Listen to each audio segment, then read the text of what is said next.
Have you ever noticed how some people seem to thrive on talking about others? It's like their favorite pastime, dissecting someone else's life, choices, or mistakes over a cup of coffee. We've all been there, either listening or maybe even participating.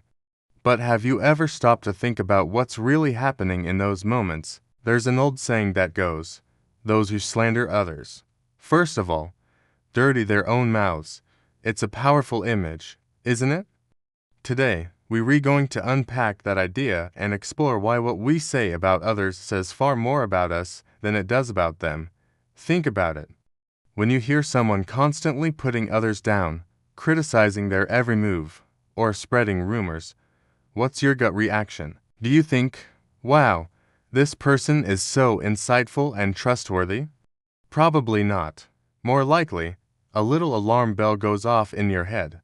You might start to wonder, if they're talking about them like this, what are they saying about me when I'm not around? And that's the first way slander backfires. It doesn't build your reputation, it erodes the trust people have in you. It paints you as someone who is negative, perhaps insecure, and definitely not a safe person to confide in. In the quest to make someone else look bad, you inadvertently end up making yourself look untrustworthy. Let's dig a little deeper into the psychology behind this. Why do people slander in the first place?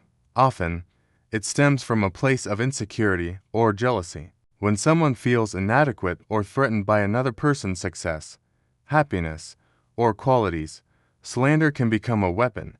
It's a misguided attempt to tear the other person down to their own level, or even lower.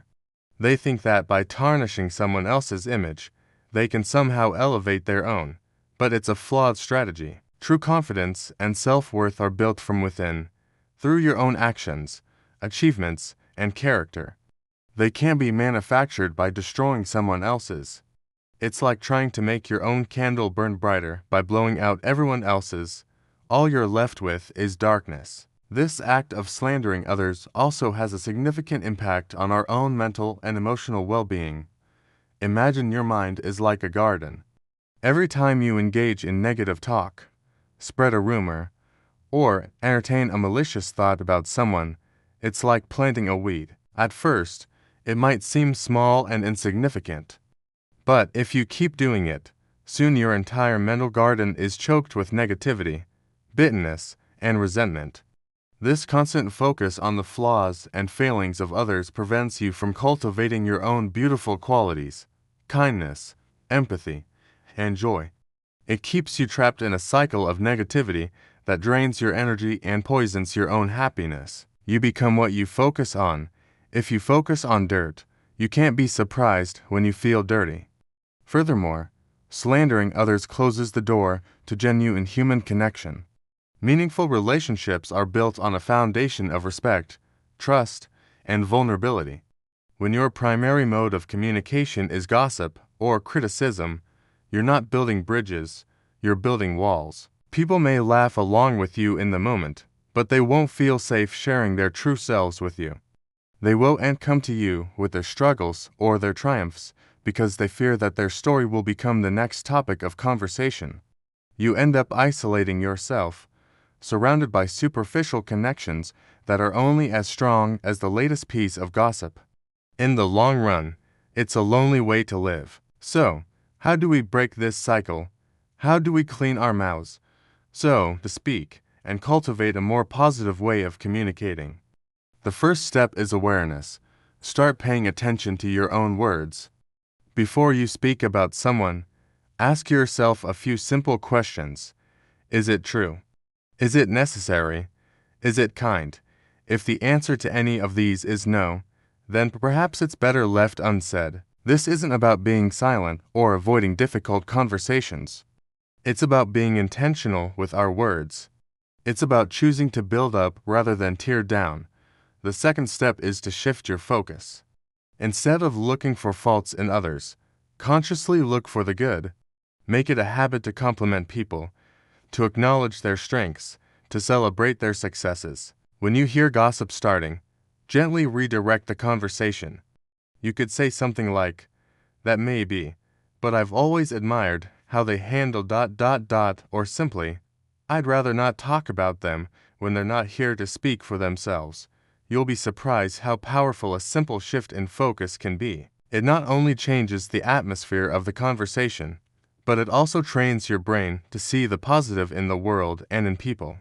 Finally, practice empathy. Try to put yourself in the other person's shoes. Remember that everyone is fighting a battle you know nothing about. The person you're tempted to criticize might be going through a difficult time, struggling with insecurities of their own, or simply having a bad day. When we approach others with compassion instead of judgment, slander loses its appeal. Empathy is the antidote to criticism. It reminds us of our shared humanity and encourages us to offer grace instead of condemnation. Choosing not to slander others is not just about being a nice person. It's an act of self-preservation and self-respect. It's about protecting your own integrity, your mental peace, and the quality of your relationships. It's about deciding that you want your words to be a source of healing, encouragement, and connection, not a source of division and pain. When you choose to speak with kindness and integrity, you're not just being good to others, you're being good to yourself. You're washing your own mouth, tending to your own garden, and building a reputation as someone who is trustworthy, positive, and wise. That's a legacy worth building. Thank you so much for spending this time with me today. If this message resonated with you, please give this video a thumbs up, and I'd love to hear your thoughts in the comments below. Don't forget to subscribe and hit the notification bell so you don't miss our future conversations. Remember, let's use our words to build a better world, starting with ourselves. Until next time, take care.